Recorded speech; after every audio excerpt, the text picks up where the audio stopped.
கிறிஸ்துவன் நாமத்தினால் அழைக்கப்பட்ட சகோதர சகோதரிகள் அனைவருக்கும் மாலை வணக்கத்தை தெரிவித்துக் கொண்டு இன்றைக்கான காணொளிக்கு நம்ம போலாங்க. இன்றைக்கு நம்ம பார்க்க போகின்ற தலைப்பு என்னன்னு பாத்தீங்கன்னாக்கா, 8 emotions of God revealed in Psalms. சங்கீத புஸ்தகத்துல தேவன் அவருடைய உணர்ச்சிகளை வெளிப்படுத்துறாருங்க. இப்ப நமக்கும் நிறைய உணர்வுகள் இருக்குது இல்லைங்களா? கோவப்படுவோம், துக்கப்படுவோம், அழுவோம், அன்பு காட்டுவோம். இது எல்லாமே நம்ம கிட்ட இருக்குதுங்க. இது எல்லாமே யார்கிட்ட இருந்து வந்துச்சுன்னு பாத்தீங்கன்னாக்கா, தேவன் கிட்ட இருந்து. நிறைய பேர் வந்து தேவனுடைய உணர்வை வந்து புரிஞ்சுக்கிறதில்லைங்க. நம்ம கஷ்டப்படும் போது அவர் சும்மா இருக்கிறாரு அப்படின்ட்டு நினைச்சுக்கிறாங்க. எங்க தேவன் அப்படின்ட்டு கேள்வி கேட்பாங்க. ஆனா தேவன் ரொம்ப ரொம்ப மனதுருகிறாருங்க நம்ம கஷ்டப்படும் போது. அதுதான் வந்து உண்மைங்க. நம்ம கஷ்டப்படுறத பார்த்து சந்தோஷப்படுறவர் நம்மளுடைய தேவன் இல்ல. அவர் வந்து 8 விதமான உணர்வுகளை சங்கீத புஸ்தகத்துல வெளிப்படுத்தினார். அது என்னென்ன, எப்படி வெளிப்படுத்தினார், அதுக்கு எக்ஸாம்பிள்ஸ் வந்து நம்ம பார்க்கலாம். முதலாவது உணர்வு என்னன்னு பாத்தீங்கன்னாக்கா, மனதுருக்கம், கம்பேஷன். தேவனை போல மனதுருகிற தேவன் இந்த உலகத்துல யாருமே கிடையாதுங்க. நம்ம கஷ்டப்படும் போது அவர் சும்மா இல்லைங்க. வசனம் என்ன சொல்லுதுன்னு பாத்தீங்கன்னாக்கா, இஸ்ரேல் ஜனம் எப்பெல்லாம் கஷ்டப்பட்டாங்களோ அப்ப எல்லாமே வந்து தேவன் அவரும் கூட சேர்ந்து கஷ்டப்பட்டாருன்ட்டு இருக்குதுங்க. இதுதான் நம்மளுடைய தேவன். நம்மளுடைய கண்ணீர் யாவும் அவர் வந்து அறிந்திருக்கின்றார். நம்ம கஷ்டப்படும் போது அவருக்கு தான் வந்து ரொம்ப வலிக்குதுங்க. அதனாலதான் இயேசு கிறிஸ்துவ நமக்காக அனுப்புனாருங்க. ஒரு பிள்ளை கண்ணு முன்னாடி சாவும் போது எவ்வளவு கஷ்டம் ஆகுங்க நமக்கு இல்லைங்களா? இப்ப தேவனுக்கு எப்படி இருந்திருக்கும்? அவருடைய ஒரே பேரான குமாரன் சிலுவையில மறிக்கும் போது தேவனுக்கு எப்படி இருந்திருக்கும் உங்க ஃபீலிங்? நம்ம கஷ்டப்படும் போது அதே ஃபீலிங் தான் இருக்குதுங்க. நமக்காக அவருடைய குமாரனை கொடுத்துட்டாருங்க. இஸ் அ கம்பேஷனட் காட் இல்லைங்களா? சங்கீதம் 103 அதிகாரம் 13வது வசனம். சாம் சாப்டர் 103:13. தகப்பன் தன் பிள்ளைகளுக்கு இறங்குறது போல கர்த்தர் தமக்கு பயந்தவர்களுக்கு இறங்குகிறார். பாத்தீங்களா? இறங்கு கஷ்டப்படுவது இல்லைங்களா? ஏன்னா எல்லாருமே தேவனால படைக்கப்பட்ட பிள்ளைகள், தேவனுடைய பிள்ளைகள் தான். நியூஸ்ல பார்க்கும்போது நம்ம மனதுருகிறோம். இந்த மாதிரி ஆகி போச்சு அவருக்கு அப்படின்ட்டு. அப்ப தேவனுக்கு எப்படி இருக்குங்க? ஏன்னா உருவாக்குறது தேவனுங்க இல்லைங்களா? அப்பாவுக்கு தான் வந்து அந்த கஷ்டம் இருக்கும். நம்மளாம் தேர்ட் பார்ட்டிஸ். சங்கீதம் 103 அதிகாரம் 8வது வசனத்துல சாம் சாப்டர் 103:8 வந்து கர்த்தர் உருக்கமும் மன உருக்கமும் நீடிய சாந்தமும் மிகுந்த கிருபையுள்ளவர். பாத்தீங்களா? Compassionate, gracious, slow to anger, abounding in love. இதுதான் நம்மளுடைய தேவன். நினைவே பட்டணத்தார வந்து மனதுருகி மன்னித்தாருங்க. அப்போ அந்த தீர்க்கதரிசிக்கு கோவம் வந்துருது. நீ ஏன் கோவமா இருக்கும் போது அவர் என்ன சொல்றாருனாக்கா, நீ இந்த மரத்துக்காக மனதுருகிற, நான் வந்து இந்த ஜனங்களுக்கு மனதுருக கூடாதா? இவங்களுக்கு ரைட் ஹேண்ட் என்ன, லெஃப்ட் ஹேண்ட் என்னன்னு கூட தெரியல. அவ்வளவு தவறுகள் பண்றாங்க. இவங்களை நான் மன்னிக்க கூடாதா அப்படின்ட்டு அவங்களுக்காக மனதுருகிறவர் தான் நம்மளுடைய தேவன். சங்கீதம் 145:8-9 நம்ம பார்க்கும்போது சாம் 145:8-9 கர்த்தர் இரக்கமும் மன உருக்கமும் நீடிய சாந்தமும் மிகுந்த கிருபையுள்ளவர். கர்த்தர் எல்லோர் மேலும் தயவு உள்ளவர். அவர் செய்த எல்லா கிருபைகளின் மேலும் அவருடைய இரக்கம் உண்டு. பாத்தீங்களா? அவர் செய்த எல்லா கிரியின் மேலும் அவருடைய இரக்கம் எப்போதுமே இருக்குதுங்க. அவருடைய இரக்கம் நம்ம எப்போதுமே இருக்குதுங்க. அதனாலதான் நம்ம உயிரோட இருக்கிறோம். உதாரணமா இஸ்ரேல் ஜனத்தை வச்சே நம்ம பார்க்கலாங்க. எவ்வளவு மனதுருகினார்னா அந்த அளவுக்கு அவங்க மேல இரக்கத்தை காமிச்சாருங்க தேவன். 40 வருஷம் கண்மணி போல பாதுகாத்தார். அவங்க ட்ரெஸ் வந்து பாலாகல, செருப்பு தேஞ்சு போல இல்லைங்களா? சாப்பாடு கரெக்ட் டைம்ல வந்துச்சு. நான்வெஜ் கொடுக்குறாருங்க. அவங்கள வழி நடத்தினாருங்க. தேவ தூதரை வந்து கூடவே அனுப்புனாருங்க. இன்னும் சொல்லிட்டே போலாம்.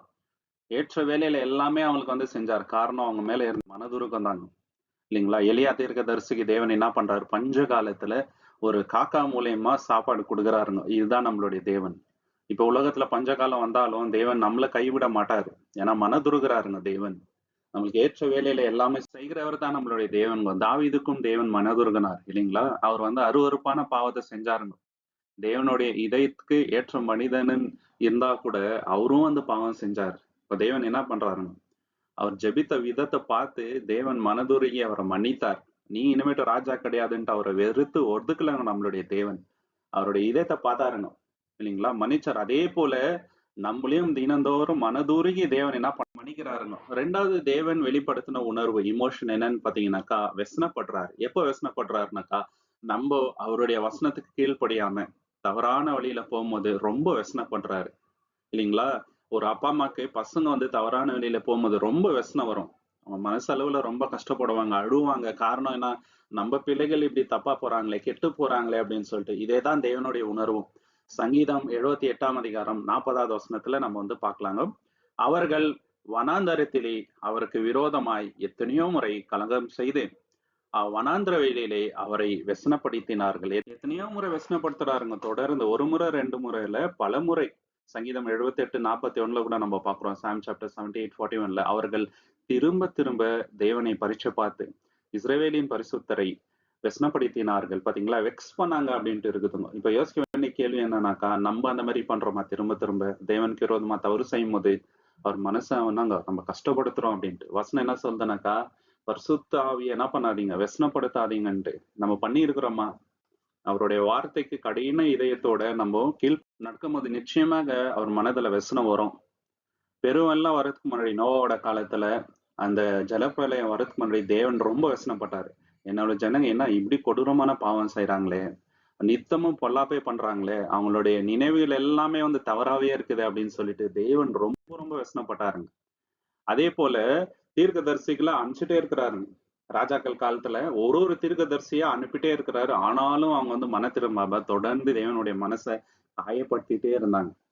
நம்ம அப்படி இருக்கிறோமான்ட்டு யோசிக்கணுங்க. இதுல இருந்து தேவன் நமக்கு கற்றுத்தர்ற பாடம் என்னன்னாக்கா, தேவனோட மனசு ரொம்ப காயப்படும். எப்ப தெரியுங்களா? அவருடைய வார்த்தைக்கு நம்ம செவி கொடுக்காம இருக்கும் பொழுது. 3வது விஷயம் தேவன் வெளிப்படுத்தின இமோஷன் உணர்வு என்னன்னு பாத்தீங்கன்னாக்கா, அவர் களி கூறுகிறார். எப்ப களி கூறுகிறார்னாக்கா, நம்ம அவருடைய வார்த்தைக்கு கீழ்ப்பட்டு உண்மையா நடக்கும்போது தேவனுக்கு ரொம்ப ரொம்ப சந்தோஷங்க. தேவனோட மனசை நம்ம என்ன பண்ணுங்க? சந்தோஷம் பண்ணணும். 2 எக்ஸ்ட்ரீம் பார்க்கலாங்க. இல்லைங்களா? 2 விதமான விஷயங்கள் நடக்குது. ஒண்ணு, தேவனுக்கு விரோதமா நம்ம பாவம் செய்யும்போது அவருடைய மனசை காயப்படுத்துறோம். தேவனுக்கு நம்ம உண்மையா பயந்து வாழும்போது அவரோட மனசை நம்ம சந்தோஷப்படுறோம். நம்ம இன்னைக்கு எப்படி இருக்கிறோம் அப்படின்ட்டு யோசிச்சு பார்க்கணுங்க. சங்கீதம் 149ஆம் அதிகாரம் 4வது வசனம். சாம் சாப்டர் 149:4. கர்த்தர் தம்முடைய ஜனத்தின் மேல் பிரியம் வைக்கின்றார். சாந்தம் குணம் உள்ளவர்களை ரட்சிப்பினால் சிங்காரிப்பார். யார் மேல ரொம்ப சந்தோஷப்படுறாருனாக்கா, ஜனத்தின் மேல். அவருடைய ஜனம் யாரு உண்மையா இருக்கிறாங்களோ அவங்க மேலங்க. சங்கீதம் 147ஆம் அதிகாரம் 11வது வசனத்துல, சாம் சாப்டர் 147:11, தமக்கு பயந்து தமது கிருபைக்கு காத்திருக்கிறவர்கள் மேல் கர்த்தர் பிரியமாய் இருக்கின்றார். யார் மேல பிரியப்படுறாருனாக்கா, ஃபர்ஸ்ட் தேவன் மேல பயம் இருக்கணும். அவர் நம்மள சாகடிச்சிடுவாரு, அழிச்சு போட்டுருவாரு, அந்த பயம் இல்லைங்க. நம்ம தகப்பன், அவருக்கு நம்ம உண்மையா இருக்கணும், அவருக்கு கொடுக்க வேண்டிய அந்த கனத்தை நம்ம வந்து செலுத்தணும், பரிசுத்தமா இருக்கணும் அப்படின்ட்டு நம்ம இருக்கிறோம் பாருங்க, அந்த ரெவரன்ஸ் இல்லைங்களா? நம்மளுடைய நம்பிக்கை அவருடைய அன்பின் மேல இருக்கணுங்க. அப்படி நம்ம இருந்தோம்னு வச்சுங்களேன், நம்ம மேல ரொம்ப ரொம்ப சந்தோஷப்படுவார். அவர் டிலைட் ஆவார். இப்ப அப்பா அம்மாக்கு என்ன சந்தோஷம்? நம்ம வந்து உண்மையா இல்லைங்களா, அவங்க பேருக்கு எந்த ஒரு களங்கம் ஏற்படுத்தாம நம்ம இந்த சொசைட்டில ஒரு நல்ல மனிதனாக வாழும்போது அப்பா அம்மாக்கு ரொம்ப சந்தோஷம் ஏற்படும். அதே போலதான் தேவனுக்கும். சங்கீதம் 35ஆம் அதிகாரம் 27வது வசனத்துல நம்ம பார்க்கலாங்க. சாம் சாப்டர் 35:27ல, என் நீதி விளங்க விரும்புகிறவர்கள் கம்பீரித்து மகிழ்ந்து தமது ஊழியக்காரனுடைய சேமத்தை விரும்புகின்ற கர்த்தருக்கு மகிமை உண்டாவதாக என்று எப்பொழுதும் சொல்ல கடவர்கள். தேவனுக்கு எதுல சந்தோஷம்னாக்கா, அவங்களுடைய ஊழியக்காரர் வந்து நல்ல சேமமா சந்தோஷமா இந்த உலகத்துல வாழும்போது, ப்ராஸ்பரா இருக்கும் போது இல்லைங்களா? சோ தேவனுக்கு இது ரொம்ப ரொம்ப சந்தோஷங்க. கெட்டு போகாம தேவனுக்கு பயந்து நம்ம வாழும்போது தேவன் நிச்சயமாக நம்மளுக்கு ஆசீர்வாதம் தராருங்க. இல்லைங்களா? இதுல தேவனுக்கு ரொம்ப ரொம்ப சந்தோஷம் இருக்குதுங்க. சங்கீதம் 37:23ல என்ன பார்க்கிறோம்? சாம் சாப்டர் 37:23ல, மனுஷனுடைய நடைகள் கர்த்தரால் உறுதிப்படும், அவருடைய வழியின் மேல் கர்த்தர் பிரியமாய் இருக்கின்றார். பாத்தீங்களா? யாரோட வழியில கர்த்தர் ரொம்ப பிரியப்படுறாருனாக்கா, குட் மேன், நீதியான வழியில நடக்கிறவங்க மேல தேவன் எப்போதுமே சந்தோஷப்படுறாரு. இன்னைக்கு யோசிக்க வேண்டிய கேள்வி என்னன்னாக்கா, எந்த வழியில நம்ம நடக்கிறோம்? நீதியின் வழியிலயா, அநீதியான வழியிலயா? ஜனங்க நிறைய பேர் நடக்கிறாங்க, நானும் அதுல நடக்கிறேனாக்கா, தட்ஸ் நாட் குட் இல்லைங்களா? நம்ம இடுக்கமான வாசல் வழியா நடக்கணும். அதுக்காக தான் தேவன் நம்மளை அழைத்துட்டு இருக்கிறாரு. அந்த வழியா நடக்கும்போது தேவனுக்கு ரொம்ப ரொம்ப சந்தோஷம் இல்லைங்களா? யோபு வந்து தேவன் ஆசீர்வதிக்கும் போது தேவன் ரொம்ப சந்தோஷப்பட்டாருங்க. தேவனே சாட்சி கொடுக்கிறாரு, இவர் உத்தமன் சன்மார்க்கனா இருக்கிறாரு, எனக்கு ரொம்ப பயந்தவரா இருக்கிறாரு, இவரை போல யாரும் இல்லைன்ட்டு தேவன் யோபு மேல ரொம்ப சந்தோஷப்படுறாருங்க. தாவீதின் மேலுமே தேவனுக்கு ரொம்ப சந்தோஷம் இருந்துச்சு. என்னுடைய இதயத்துக்கு ஏற்ற மனிதனை நான் வந்து தேர்ந்தெடுத்திருக்கிறேன் இஸ்ரவேலுக்கு ராஜாவாகன்றாருங்க. காரணம், இதயம் அந்த மாதிரி இருந்துச்சுங்க. இல்லைன்னா தேவன் சும்மா சொல்லுவாருங்களா? எவ்வளவு விசுவாசம்! கோலியாத் அடிக்க போகும்போது என்ன சொல்றாரு? நானு கர்த்தருடைய நாமத்துல வர்றேன் அப்படின்னு சொல்லிட்டு போய் அவர் அடிக்கிறாருங்க. இதுதான் தேவனுக்கு அவருடைய பிள்ளைகள் மேல் இருக்கின்ற அந்த சந்தோஷம். அது மட்டும் இல்லாம இன்னொரு வசனம் என்ன சொல்றதுனாக்கா, புதிய ஏற்பாடுல ஒரு பாவி மனம் திரும்பும் போது பரலோகத்துல ரொம்ப சந்தோஷம் ஏற்படுதுங்க தேவதூதர்கள் மத்தியில. அப்படின்னா என்ன அர்த்தம்னாக்கா, தேவனும் ரொம்ப சந்தோஷப்படுவாரு. இன்னைக்கு நம்ம தவறான வழியில இருக்கலாம், மனம் திரும்பி தேவனுக்கு உண்மையா நம்ம வாழும்போது தேவன் நம்ம மேல ரொம்ப சந்தோஷப்படுவாருங்க சகோதர சகோதரி. 4வது விஷயம் என்னன்னு பாத்தீங்கன்னாக்கா, தேவனுக்கு கோவம் வெளிப்படுத்தணும். அது நீதியான கோவம் தான். நம்ம அவருடைய எதிர்பார்ப்புக்கு ஏற்றபடி நடக்கலைன்னு வச்சுங்களேன், அவருக்கு நீதியான கோபம் நம்ம மேல வருது. இதுதான் அவர் வெளிப்படுத்துகின்ற 4வது இமோஷன். சங்கீதம் 7ஆம் அதிகாரம் 11வது வசனம், சாம் சாப்டர் 7:11 தேவன் நீதி உள்ள நியாயாதிபதி. அவர் நாள்தோறும் பாவத்தின் மேல் கோபம் கொள்கின்ற தேவன். பாத்தீங்களா, பாவத்தின் மேல் ரொம்ப கோவம் வருதுங்க அவருக்கு. நம்ம தொடர்ந்து பண்ணும்போது அந்த கோவம் வந்து ஜாஸ்தியாயிட்டே போகும். ஸோ நம்ம வந்து மனம் திரும்பணும் சகோதர சகோதரி, இல்லைங்களா? தேவன் என்ன பண்றாருனாக்கா நம்மளுக்கு சான்ஸ் கொடுத்துட்டே இருப்பார். என்னோட பையன் இப்படி பண்றானே அப்படின்னு சொல்லிட்டு மனசுல வந்து கஷ்டம் ஏற்படுத்துது. அது கண்டினியூா நம்ம பண்ணும்போது என்ன ஆகுதுனாக்கா அது கோபமாக மாறுது. அந்த உக்ர கோபம் வராதபடிக்கு நம்ம எச்சரிப்பா இருக்கணும். சங்கீதம் 2ஆம் அதிகாரம் 5வது வசனத்துல என்ன பார்க்கிறோம்? சாம் சாப்டர் 2:5 அப்பொழுது அவர் தமது கோபத்திலே அவர்களோட பேசி தமது உக்கரத்திலே அவர்களை கலங்கடிப்பார். பாத்தீங்களா, அவருடைய கோபத்துல என்ன பண்ணுவாருங்க, அவங்கள கலங்கடிப்பார். யாரின் மேல? தேவனுக்கு விரோதமா பாவம் செய்யறவங்கள மேல. சங்கீதம் 90வது அதிகாரம் 7வது வசனத்துல என்ன பார்க்கிறோம்? சாம் சாப்டர் 97 நாங்கள் உமது கோபத்தினால் அழிந்து உமது உக்கரத்தினால் கலங்கி போகின்றோம். பாத்தீங்களா, அவரோட கோபம் வந்து இந்த உலகத்துல வந்துச்சுன்னு வச்சுங்களேன், அழிஞ்சு போயிடும். கூடி சீக்கிரம் இந்த உலகமும் நெருப்புனால அழிய போகுது, இல்லைங்களா? நெருப்புக்காக தான் இரையாக வைத்திருக்கிறாருன்ற வசனமே இருக்குதுங்க. சோடம் குமார தேவன் எதனால அழிச்சாருனாக்கா நெருப்புனால அழிச்சாருங்க. அவருடைய கோபம் வந்து நெருப்பு மாதிரி இருக்குதுங்க. ஆனா நம்ம மனம் திரும்பி உண்மையா வாழ்ந்தேன்னு வச்சுங்களா, அந்த கோபம் நம்ம மேல வராது. இது தேவன் நம்மளுக்கு கொடுக்கின்ற எச்சரிப்பு உங்க சகோதர சகோதரி, இல்லைங்களா? தேவனுடைய கோபத்தை எங்க நம்ம பார்க்கலாம்னாக்கா எகிப்தின் மேல பார்க்கலாங்க. 10 விதமான வியாதிகள் அமிச்சாரு. காரணம் அந்த அளவுக்கு அருவருப்பான பாவங்கள் அவங்க வந்து செய்தாருங்க சகோதர சகோதரி. தேவனுடைய கோபத்தை அங்க வந்து வெளிப்படுத்தினார். 5வது விஷயம் தேவன் வெளிப்படுத்தின இமோஷன் என்னன்னு பாத்தீங்கன்னாக்கா, அவரு நம்மள கேர் பண்றாருங்க. அப்பா அம்மா என்ன பண்ணுவாங்க? கேர் பண்ணுவாங்க. நம்ம அவங்கள விட்டு தூரம் போனா கூட அவ்வளவு ஈஸியா அப்பா அம்மா நம்மள வந்து விட்டு கொடுக்க மாட்டாங்க. நம்மளுக்கு கேர் பண்ணுவாங்க. நம்ம தேவைகளை எல்லாம் சந்திப்பாங்க. நம்ம கஷ்டப்படுறத பார்த்து அவங்களால சும்மா இருக்க முடியாதுங்க. என்னதான் வந்து நம்ம கெட்ட வழியில நடந்தா கூட அவ்வளவு ஈஸியா நம்மளை விட்டு கொடுக்க மாட்டாங்க. அதுக்கும் மேல நம்மளுடைய தேவன் இருக்கிறாருங்க. அப்பா அம்மா கூட நம்மள வந்து கைவிடலாம். ஆனா தேவன் நிச்சயமாக நம்மள வந்து கைவிட மாட்டார். அவருடைய இமோஷன் நம்ம மேல என்னன்னாக்கா டீப்லி நம்மள வந்து கேர் பண்றாருங்க. கொஞ்சம் நெஞ்சம் கேர் கிடையாது. ரொம்ப ரொம்ப ஆழமான கேர். கவனிக்கிறாருங்க நம்மள தேவன். சங்கீதம் 34ஆம் அதிகாரம் 15வது வசனம், சாம் சாப்டர் 34:15 கர்த்தருடைய கண்கள் நீதிமான்கள் மேல் நோக்கமாய் இருக்கிறது. அவருடைய செவிகள் அவர்கள் கூப்பிடுதலுக்கு திறந்திருக்கிறது. பாத்தீங்களா, செவிகள் என்னங்க எப்போதுமே திறந்திருக்குதுங்க. எப்போ என்னோட பையன் என்கிட்ட வந்து பேசுவான், இல்லைங்களா? விடுவிக்க காத்துட்டு இருக்கிறாருங்க.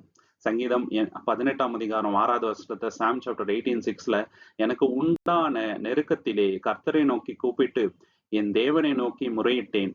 அவர் தமது ஆலயத்திலிருந்து என் சத்தத்தை கேட்டார். என் கூப்பிடுதல் அவர் சந்நிதியில் போய் அவர் செவிகளில் ஏறிற்று. பாத்தீங்களா, தாவீது வந்து உணர்ந்து எழுதுறாருங்க. அவருடைய நெருக்கங்கள் எல்லாத்துலயும் தேவன் வந்து பதில் கொடுத்தார். தேவன் வந்து கேட்டாருங்க அவருடைய ஜெபத்தை. தேவன் வந்து தூரமா இல்ல. நம்ம அழும்போது கூட தேவன் நம்மள பார்த்துட்டே இருக்காருங்க. நம்மளுடைய கண்ணீர் துறைகளை யாவையுமே வந்து சேகரிச்சு வைக்கிறாருங்க. தேவன் அவ்வளவு ஈஸியா வந்து நம்மள கைவிடுறது அல்ல. நம்மளுடைய ஜெபத்தை கேட்க ஆவலா இருக்கிறாரு, விடுவிக்கின்றாருங்க. மிராக்குலஸ் வேல வந்து நம்மள வழி நடத்துறவர் தான் நம்மளுடைய தேவன். சங்கீதம் 66:19 என்ன பார்க்கிறோம்? சாம் சாப்டர் 66:19 நிச்சயமாய் தேவன் எனக்கு செவி கொடுத்தார். என் ஜெபத்தின் சத்தத்தை கேட்டார். அதே போல நம்மளுடைய ஜெபத்தின் சத்தத்தையும் அவர் கேட்டாருங்க. நம்ம கிட்ட இருக்கிற பிரச்சனை என்னன்னாக்கா, அவர் ஆன்சர் பண்ற ப்ரேயர்ஸ் வந்து அவ்வளவு ஈஸியா வந்து நம்ம நோட் பண்ணி வைக்கிறது இல்லைங்க. எத்தனையோ ஜெபங்களை வழி நடத்தி இருப்பார். சில சமயம் கேட்காதவே தேவன் வந்து என்ன பண்றாருங்க, ஏற்ற வெளியில எல்லாமே வந்து பண்ணுவாருங்க, இல்லைங்களா? அதெல்லாம் நினைவு கூறும்போது தேவன் எவ்வளவு பெரியவர் அப்படின்றத உணரலாங்க. அன்னாளோட கண்ணீரை வந்து தேவன் கேட்டாருங்க. சாமியில வந்து கொடுத்தாருங்க. அவ்வளவு ஈஸியா நீதிமான்களின் கண்ணீரை வந்து தேவன் அப்படியே வந்து பார்க்காம விடுறதில்லைங்க. தேவன் நிச்சயமா நம்மளுடைய ஜெபத்தை கேட்கிறாருங்க. அவ்வளவு நம்ம மேல எடுத்துக்கிறாருங்க. தாவீதோட கண்ணீரையும் தேவன் வந்து பார்த்தாருங்க, கேட்டாருங்க, செவி கொடுத்தார். எல்லா நெருக்கத்திலிருந்தும் தேவன் வந்து காப்பாத்தினாருங்க. பெரிய பெரிய ராஜ்யத்துக்கு விரோதமா போயிட்டு அவர் வார் பண்ணாருங்க, தேவன் காப்பாத்தினாருங்க. அவங்க ஃபேமிலியிலேயே கஷ்டம் வந்துச்சு, தேவன் காப்பாத்தினாருங்க. தேவன் சமாதானத்தை கொடுத்தாரு. தேவன் கூட இருந்தாருங்க. தேவன் வந்து நம்மளுக்கு தூரமா இல்லைங்க, எப்போதுமே நம்மளுடைய ஜெபத்தை கேட்கிறாரு. பேதுரு ஜெயில இருக்கும்போது பேதுரையும் தேவன் வல்லமையாக காப்பாத்தினாருங்க சகோதர சகோதரி. தேவன் வந்து ஜெபத்தை வந்து கேட்கிறவர். அடுத்த இமோஷன் தேவன் வெளிப்படுத்துறது என்னன்னு பாத்தீங்கன்னாக்கா, இதயம் நொறுங்குண்டவர்களுக்கு தேவன் எப்போதுமே சமீபமா இருக்கின்றாருங்க. ஒருத்தர் கஷ்டப்படும் போது நம்ம அவங்க கிட்ட போயிட்டு அவங்களுக்கு தேவைகளை வந்து சந்திக்கணும் இல்லைங்களா? நம்ம வந்து விசாரிக்கணுங்க. இதுதான் வந்து உண்மையான லவ். தேவன் கிட்ட இது இருக்குதுங்க. தேவன் எப்போதுமே என்ன பண்றாருங்க, நெருங்கி இருக்கிறார். யாருக்கு நெருங்கி இருக்கிறாரு? இதயம் நொறுங்குண்டவர்களுக்கு. சங்கீதம் 34:18, சாம் சாப்டர் 34:18 நொறுங்குண்ட இதயம் உள்ளவர்களுக்கு கர்த்தர் சமீபமாய் இருந்து நசுங்குண்ட ஆவி உள்ளவர்களை ரட்சிக்கின்றார். அப்படிங்களா? ரட்சிக்கிறாரு. தூரமா இல்ல. சங்கீதம் 147:3 சாம் சாப்டர் 147:3 இதயம் நொறுங்குண்டவர்களை குணமாக்குகிறார், அவர்களுடைய காயங்களை கட்டுகிறார். எப்படி கட்ட முடியும்? கிட்ட இருந்தாதான் இல்லைங்களா? தேவன் எங்கேயோ இருக்கிறாருன்ட்டு இல்ல, நமக்குள்ளே இருக்கிறாருங்க. அவருடைய பரிசுத்தாவி நமக்குள்ள இருக்கும் வரைக்கும் தேவன் நம்முள்ள என்னங்க வாசமா இருக்கிறார். நம்ம தேவனுடைய ஆலயமா இருக்கிறோம். அவ்வளவு ஈஸியா நம்மளை விட்டு கொடுக்க மாட்டாருங்க இல்லைங்களா? கிட்டதான் இருக்கிறாரு தேவன் எப்போதுமே நம்ம கிட்ட. சங்கீதம் 145:18 சாம் சாப்டர் 145:18 தம்மை நோக்கி கூப்பிடுகின்ற யாவருக்கும், உண்மையாய் தம்மை நோக்கி கூப்பிடுகின்ற யாவருக்கும் கர்த்தர் சமீபமாய் இருக்கின்றார். உண்மையா கூப்பிட்டேன்னு வச்சுங்களேன், தேவன் சமீபமா தான் இருக்கிறார். இப்போ யோபோட லைஃப பார்க்கும்போது தேவன் ரொம்ப தூரமா இருக்கிற மாதிரி நமக்கு தெரியும். இல்ல, கூப்பிடுற தொலைவுல தான் இருந்தாருங்க, பார்த்துன்னு தான் இருந்தாருங்க. அவர் எப்படி ரியாக்ட் பண்றாருன்னு பார்த்துன்னு இருந்தாருங்க. தேவன் கஷ்டமும் பட்டிருப்பாரு. என்னோட பையன் இவ்வளவு கஷ்டப்படுறானே அப்படின்னு சொல்லிட்டு இல்லைங்களா? தூரம் இல்லைங்க, தேவன் கூட தான் இருந்தாரு. யோவோட கஷ்டத்துல எல்லாத்துலயும் வந்து தேவன் கூட இருந்தாரு. ஏற்ற வேலையில அவருக்கு ஆசீர்வாதமும் கொடுத்தாருங்க சகோதர சகோதரி. அதே போல எலியாக்கும் தேவன் என்ன பண்றாங்க, ஒரு இளைப்பாறுதலை கொடுத்தாரு. அவருக்கு டிப்ரெஷன் வந்துச்சு. நான் மட்டும் தான் கஷ்டப்படுறேனே அப்படின்ற மாதிரி, என்னால முடியாது இதுக்கு மேலன்ற அந்த லெவலுக்கு வந்துட்டாருங்க. ஆனா தேவன் என்ன பண்ணாருங்க, அவருக்கு ஒரு இளைப்பாறுதல், கம்ஃபர்ட் வந்து கொடுத்தாருங்க. இதுதான் நம்மளுடைய தேவனுங்க. அது மட்டும் இல்லாம யாரெல்லாம் அழுகுறாங்களோ அவரும் கூட சேர்ந்து அழுகுறாருங்க. இது எப்படி நம்ம பார்க்கலாம்னாக்கா, இயேசு கிறிஸ்துவின் மூலியமாக நம்ம பார்க்கலாம். இயேசு கிறிஸ்து என்ன பண்றாருங்க, லாசரை வந்து உயிர்த்தெழ வைக்கிறாரு. ஆனா அதுக்கு முன்னாடி அவர் அழுகுறாரு இல்லைங்களா? அவங்களுடைய கஷ்டத்தை பார்த்து அழுகுறாருங்க. எருசலேமை பார்த்து அழுகுறாரு. இன்னும் கொஞ்ச நாள்ல இந்த ஊர் அழிய போதே அப்படின்னு சொல்லிட்டு அழுகுறாரு இல்லைங்களா? மனதுருகிற தேவன் நம்மளுடைய தேவன். நம்ம கஷ்டத்தை பார்த்து தூரமா நிக்கிறவர் அல்ல, நம்ம கூட சேர்ந்து மனதுருகிறார் நம்மளுடைய தேவன். நம்மளுடைய கஷ்டத்தை எல்லாத்தையும் அறிந்திருக்கிறவர் நம்மளுடைய தேவன். நம்மளுடைய கண்ணீர் யாவையும் வந்து சேகரிக்கிறவர் நம்மளுடைய தேவன். நம்ம கஷ்டப்படுது, நம்மளுக்குன்னா அதிகமா கஷ்டப்படுறவர் நம்மளுடைய தேவன். 7வது விஷயம் என்னன்னு பாத்தீங்கன்னாக்கா, அவர் வெளிப்படுத்தின இமோஷன், அன்பு. இந்த அன்பு எப்படி இருக்குதுன்னு பாத்தீங்கன்னாக்கா, எப்போதுமே இருக்குதுங்க. என்றென்றைக்கும் அவருடைய அன்பு நம்மளை தொடர்ந்துட்டே இருக்குதுங்க. இயேசு கிறிஸ்துவ நமக்காக கொடுத்தாருங்க. அதன் மூலியமா அவரோட அன்பை வெளிப்படுத்தினார் இல்லைங்க. தினசரி நம்மளுடைய தேவைகளை சந்திக்கிறார், அவருடைய அன்பை வெளிப்படுத்துறார். பாவத்தை மன்னிக்கிறார், அதன் மூலியமா அன்பை வெளிப்படுத்துறாருங்க. ஏற்ற வேலையில நமக்கு கம்ஃபர்ட் தராரு, அதன் மூலியமா அவருடைய அன்பை பார்க்கலாம். நேச்சர்ல அவருடைய அன்பை பார்க்கலாங்க இல்லைங்களா? எல்லாத்துலயும் வந்து அவருடைய அன்பை பார்க்கலாங்க. அவருடைய தயவை வந்து நம்ம பார்க்கலாங்க சகோதர சகோதரி. சங்கீதம் 136:1 சாம் சாப்டர் 136:1 கர்த்தரை துதியுங்கள், அவர் நல்லவர், அவர் கிருபை என்றுள்ளது. எப்போதுமே அவருடைய அன்பு நம்ம மேல இருக்குதுங்க. சங்கீதம் 100:5 வசனத்துல கூட பார்க்கலாம். சாம் சாப்டர் 100:5 ஏனெனில் கர்த்தர் நல்லவர், அவருடைய கிருபை என்றென்றைக்கும், அவருடைய உண்மை தலைமுறை தலைமுறைக்கும் உள்ளது. எப்போதுமே உள்ளதுங்க. ஆபிரகாமுக்கு ஒரு வாக்குத்தத்தத்தை கொடுத்தாரு இல்லைங்களா? உன்னை ஆசீர்வதிக்குவேன், உன்னுடைய சந்ததி மூலியமா உலகம் ஆசீர்வதிக்கப்படும்னாருங்க. அந்த ஒரு வாக்குத்தத்தம் இன்னைக்கு வரைக்கும் இருக்குதுங்க. உங்க சந்ததி எல்லாத்தையும் வந்து ஆசீர்வதித்தார். அதை வந்து தேவன் மறக்கவே இல்லைங்க இல்லைங்களா? அந்த அன்பு எப்போதுமே இருந்துச்சு.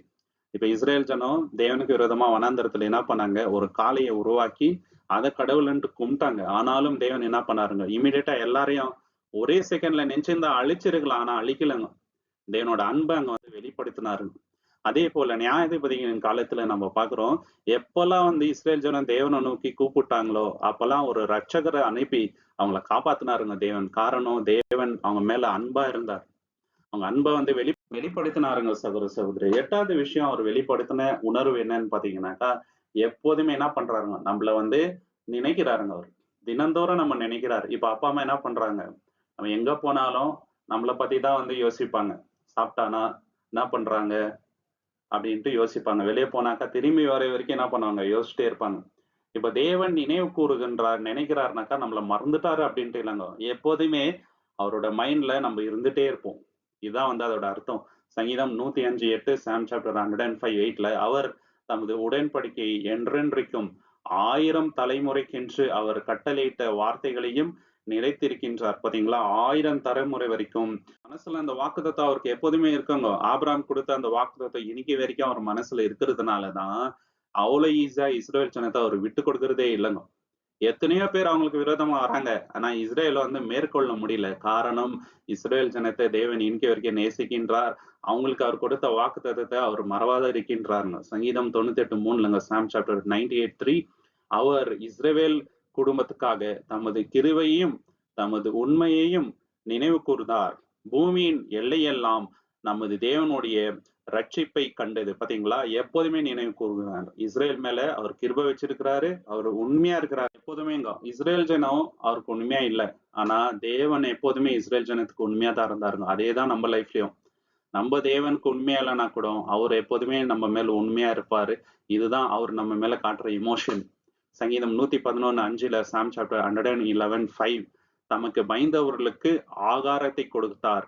தமது உடன்படிக்கை என்றென்றைக்கும் நினைப்பார். பாத்தீங்களா? எப்போதுமே ஃபுட் நம்மளுக்கு கொடுத்துட்டே இருக்கிறாரு. இஸ்ரேல் ஜனத்துக்கு மன்னாவை கொடுத்துட்டே இருந்தாரு.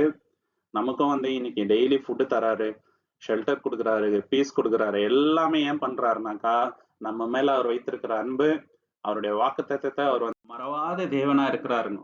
நோவாவை வந்து நினைவு கூர்ந்தார் இல்லைங்களா? அவர் வந்து பேழைக்குள்ள இருக்கும்போது தேவன் என்ன பண்றாங்க? தினசரி நோவாக்கு என்னென்ன தேவன்ட்டு பார்த்துட்டே இருந்தாருங்க. கண்மணி போல அவங்க குடும்பத்தை 8 பேரை வந்து தேவன் காப்பாத்தினாரு. அவருடைய வாக்குத்தத்தம் அந்த மாதிரி இருக்குது. இஸ்ரேல் ஜனத்தை வந்து கண்ணோக்கி பார்த்தாருங்க. எகிப்துல ரொம்ப வேதனை அனுபவித்தாங்க இல்லைங்களா? டார்ச்சர். தேவன் என்ன பார்க்கிறாருங்க? அவங்களை நினைவு கூர்ந்து அவங்களுக்குன்னு ஒரு ரட்சகரை அனுப்புறாருங்க. மோசையை அனுப்பி அவங்கள வந்து தேவன் காப்பாத்தினாருங்க. அது மட்டும் இல்லாமல் இன்றைக்கு வரைக்கும் இஸ்ரேல் ஜனத்தை தேவன் காப்பாத்திட்டே இருக்கிறாருங்க. தலைமுறை தலைமுறையா அவங்கள காப்பாத்திட்டே இருக்கிறாரு. காரணம் தேவன் கொடுத்த வாக்குத்தத்தம். அதை அவர் மீறுதே இல்ல. எப்போதுமே நினைவு கூறுகின்ற தேவனாக அவர் இருக்கிறாங்க. இப்படிப்பட்ட தேவனை நம்ம வணங்குறதுனால நம்ம மிகவும் ஆசீர்வதிக்கப்பட்டவர்கள். தேவன் தாமே இந்த வசனங்களை ஆசீர்வதிப்பாராக. உங்களுக்கு இந்த காணொளி பிடிச்சிருந்தா லைக் பண்ணுங்க, ஷேர் பண்ணுங்க, சப்ஸ்கிரைப் பண்ணுங்க. தேவனோட சித்தம் இருந்தால் கூடிய சீக்கிரம் இன்னொரு காணொளியில நம்ம எல்லோருமே சந்திக்கலாம். நீங்கள் கொடுக்கின்ற எல்லா ஆதரவுக்கும் நன்றிகள். தேவனோட நாமத்துக்கு என்றென்றைக்குமே மகிமை உண்டாவதாக. Thank you so much. ஆமென்.